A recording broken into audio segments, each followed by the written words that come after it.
Okay, let's dive into this, because we have all been there. You know that frantic, desperate, all-consuming need for a bathroom when there's absolutely none in sight? Yeah, it's a special kind of torture. So today, we're going to get into the fascinating science behind what is actually happening inside your body in those, well, agonizing moments. I mean, just picture this. You're on the public bus, you're running late for something really important, and then it hits you. And I don't mean just a little nudge, I mean a full-blown 5-alarm emergency. Someone once described it this way. Every single pothole, every bump in the road felt like a form of medieval torture. And you know, it's so much more than just a distraction. The physical reality can get really intense. You might start sweating, your stomach starts to ache, maybe your back hurts. You can literally feel like your soul is about to explode. And this whole crazy experience really brings us to the main question. What is our body doing, and how much can it actually take? So when that urge becomes overwhelming, something pretty amazing happens. Your brain, it basically disconnects from everything else. All your other thoughts, your worries, your to-do list, they all get shoved to the side for one single top priority mission. Find a bathroom. Right now. So, what's a normal baseline for all this? Well, generally speaking, going to the bathroom about 4 to 6 times a day is considered pretty standard. But of course, that's not some hard and fast rule. It can change a lot depending on, how much water you're drinking, if it's hot outside, or if you've been exercising. So, how does this pressure even build up in the first place? To really understand what's going on inside our bodies, let's take a quick tour of the urinary system. It's actually pretty cool. All right, the main character in this whole drama is the bladder. Think of it as a muscular, stretchy balloon. Its one and only job is to store urine until you decide you're ready to let it go.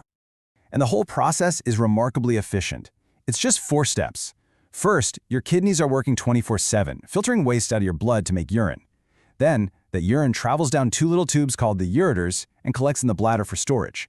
And finally, when it's go time, it exits through the urethra. Simple, right? Okay, here's the crucial part. How we actually control the release. You've got 2 muscular gates, or sphincters. The internal one is totally automatic. When the bladder gets full enough, it just opens on its own. But the external sphincter? That's the one you have conscious control over. It's your last line of defense, the gatekeeper that you command to either hold the line or, open the floodgates. So this brings us to the big question. We've got this muscular balloon and a gate we can control, but what are the actual limits? How much can our bladder safely handle before things start to get dangerous? It all starts pretty subtly. At around 150 milliliters, that's less than a cup of coffee, the bladder sends its first gentle signal to your brain. It's basically a little whisper, saying, hey, just so you know, you might want to think about finding a bathroom soon. And at this point, it's super easy to ignore. But by the time you get to around 400 milliliters, things get a whole lot less comfortable. This is pretty much considered the natural limit of the bladder, where that little whisper becomes a loud, insistent knock on the door. You're now actively, consciously holding it in. Now pushing past that to over 700 milliliters, well now you're in the danger zone. At this point, the pressure is immense, and your body's systems are under some serious strain. This is where you could get into real trouble. So could your bladder literally explode like a water balloon? The answer is, it's incredibly rare, but yes. Now, normally, your body's safety switch flips, the external sphincter just gives up, and you wet yourself. It's not ideal, but it's better than the alternative. But in really extreme cases, especially for people with certain neurological issues who can't feel the urge, the bladder can actually rupture. And yes, that is a major surgical emergency.